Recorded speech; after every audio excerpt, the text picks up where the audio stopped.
Hello you guys, so it is almost the end of the year. We have about a week and a half left and I still haven't hit my reading goal. So in this video I will basically be reading as much as I can to see if I can hit my reading goal before the year ends. My reading goal is 100 books and I'm currently on 93. I do have some picks that are on audiobook because then I can do stuff around the house and it's much easier to just listen to the audiobook, and they're shorter books as well, so that brings up my chances. It's almost like the 24-hour reading challenge, but I'm not doing the timer thing because it makes me so stressed for no reason. But I'm actually currently reading Love on the Brain by Ali Hazelwood, and this is kind of a controversial pick for me because historically I haven't had much luck with Ali Hazelwood books, but I'm already 140 pages in and I'm having so much fun. I don't know, it has more substance to it, feels, and I really like the main male character, which is a change from the older books I read by Ali Hazelwood because I don't really like them then. I have a little bit over a half of the book left, so let's keep reading and hopefully I can finish it today.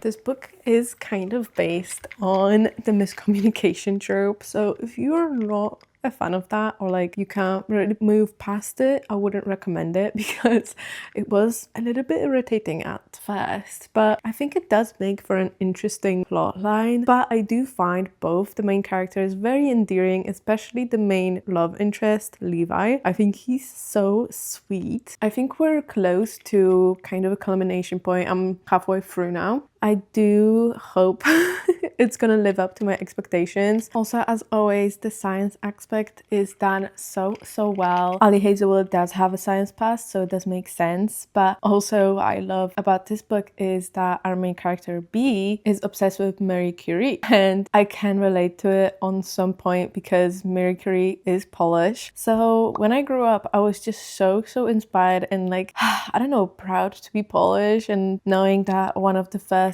women in science was so well known. And also I didn't know that much, right? I wasn't really interested in that much science when I was younger, so getting all of those science tidbits and information is very cool. I feel like I have some fun little facts in my repertoire now thanks to this book.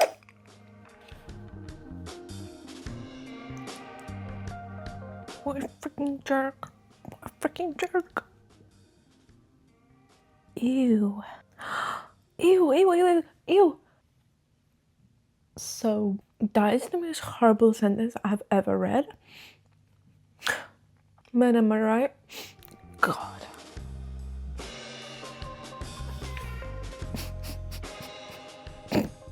Wow, guys, I finally get it. I finally get the hype, I think. Well, let's not speak too soon because this has happened before.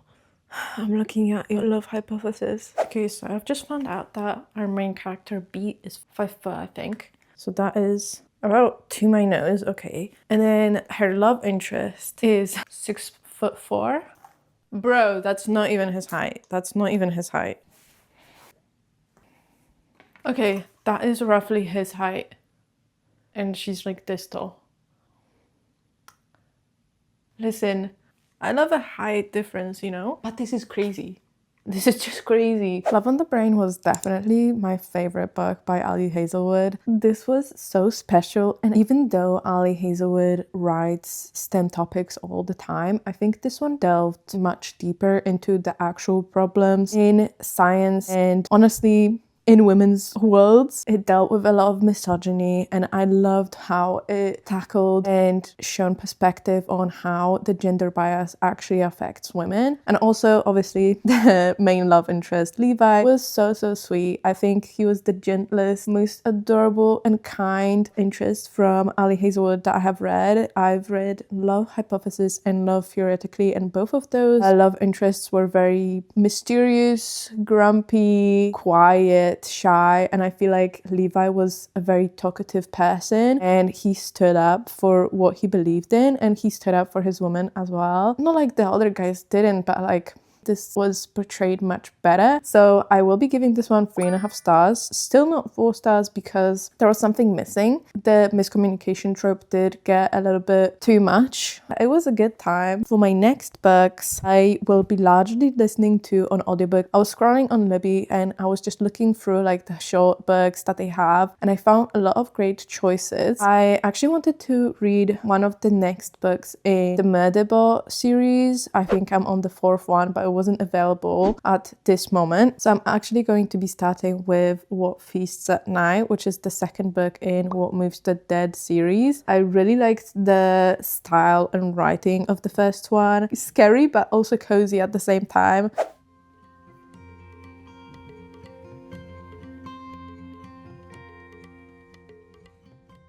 I was a bit tired, so I decided to start it on my Kindle like you saw, but I do have it on audiobook like I said, so I will be doing some chores around the house because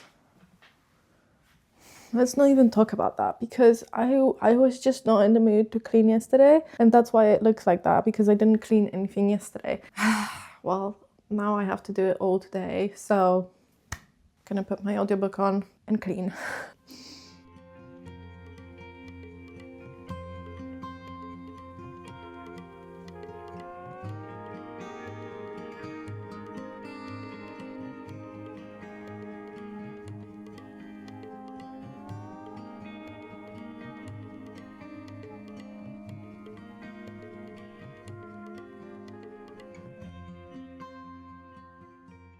Alright, just finished. Wow. So this book actually takes place in a different place than it was taking place in the first one. In the first one, we find out that our retired soldier main character is traveling to see sister-in-law, something like that, because she's very sick. And then it's a lot of decaying, a lot of hairs and fungi. And then we also find out where our main character Alex Easton comes from Galicia, country with a lot of different rules and different customs. And in this book, we go back to Galicia, and when we arrive, we find out that the caretaker of the cabin has mysteriously died. Everyone in the village is very hostile towards Alice, and only one person says that they will help them.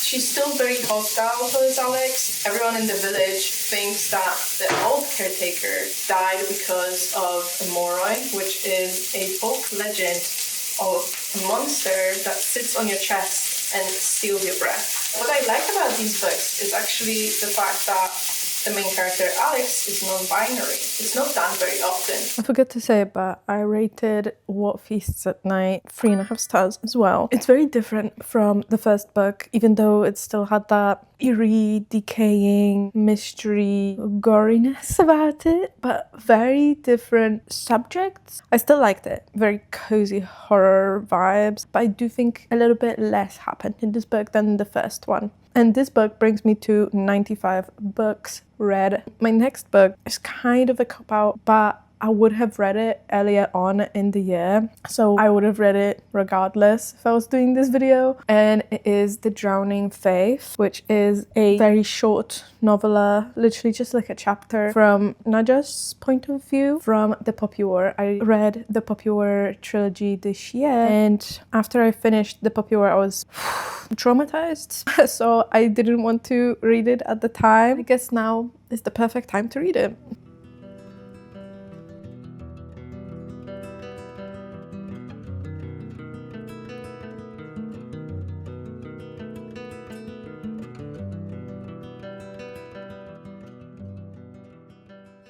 Okay, so I just noticed that once again I didn't connect the mic properly in this clip, so you can't see me reacting and saying how sad it was and saying that it was basically like compilations of different scenes from the Poppy War. If you know when there is a movie and they have like this sequence of memories when a person dies, for example, and it's like blank, blank, blank, and it's like a different memory each time, this was basically how this was. It was very short bursts of scenes from the Poppy War to the Burning God, and it was amazing, and I rated it 4.5 stars. I did cry, but Of course you didn't see that, so. Okay, now for a very different tone, I will be reading Passing by Nilla Larsen. This is a story about race and identity, and I have never really read anything like this. I'm very intrigued. I know this is supposed to either become a movie or is a movie already, and it's a Penguin classic, so you know it's gonna be good. I'm actually going to start this on my audiobook because I need to do some laundry.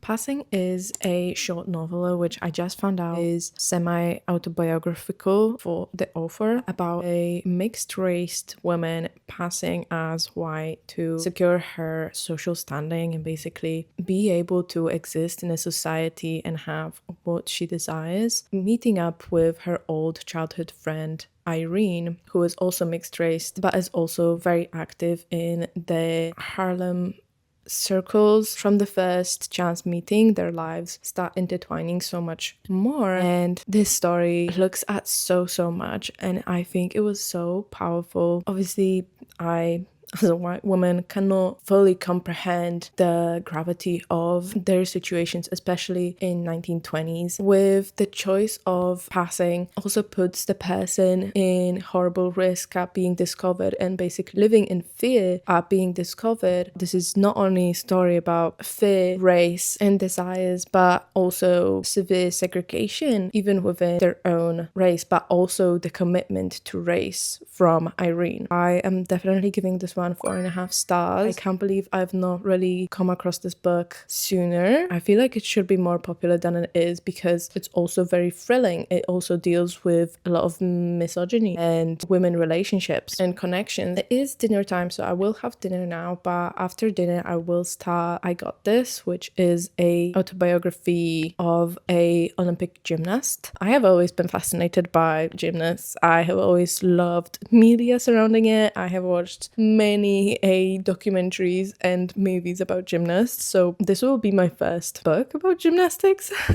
and I'm really excited to see what it will have.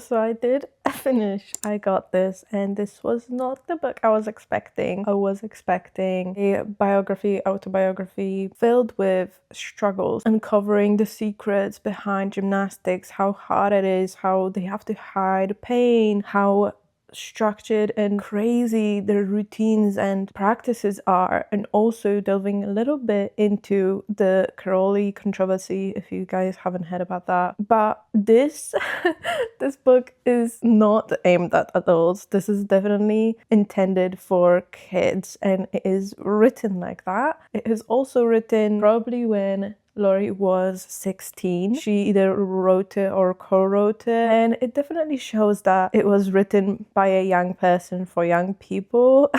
The language in it is very simple. The structures are very simple. The topics are very surface level. It's basically a very optimistic book about how you should pursue your goals no matter what, and how you should just stay resilient. And I do appreciate it for that, and I recognize that I wasn't the intended audience for that, so I won't be reading it because I feel like that would just be unfair. But I did find another biography by Dominique Massenau, I don't know if that's how you pronounce her name, of Balance, that delves into some more darker themes in that biography. So I do want to read that, but I don't have it at the moment. So my next book is actually going to be Remote Control, which is a short science fiction novella. And I actually have more laundry to do. I have to wash some sheets because it's Christmas time. So I have to ensure that all of my sheets are clean for guests. So let's start listening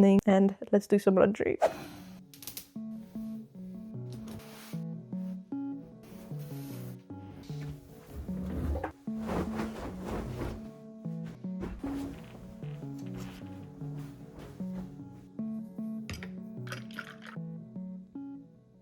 You guys, this book really surprised me. I think mostly because I was expecting a purely science fiction book because it was the first genre that came up on Goodreads. But I would say this is more of a literary fiction with science fiction elements, but I really loved it. It follows a 7-year-old girl who, after finding a magical seed in her backyard that bestow upon her powers of death, and in the aftermath of a tragedy over a year later, she loses her family and she forgets her name, and she renames herself Sankofa. And because of her powers and because of the people she stumbles upon within her journey to re-find the magical seed which is calling out to her, she is nicknamed the adopted daughter of death. It combined the African culture with this futurism, and it was so beautiful and effective. I think we go on this journey with our little Sankofa of her trying to find her new purpose in life. I found it so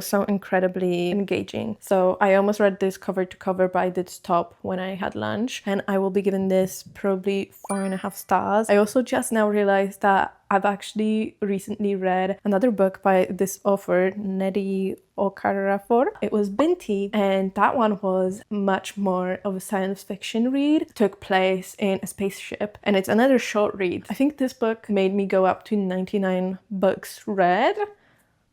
Okay, and then my next book will be Blood on Her Tongue, which I've also been meaning to read for about 2 months now. So I thought, you know what, let me read it. Let me read it now. It is a full-size novel. I'm really excited to read this.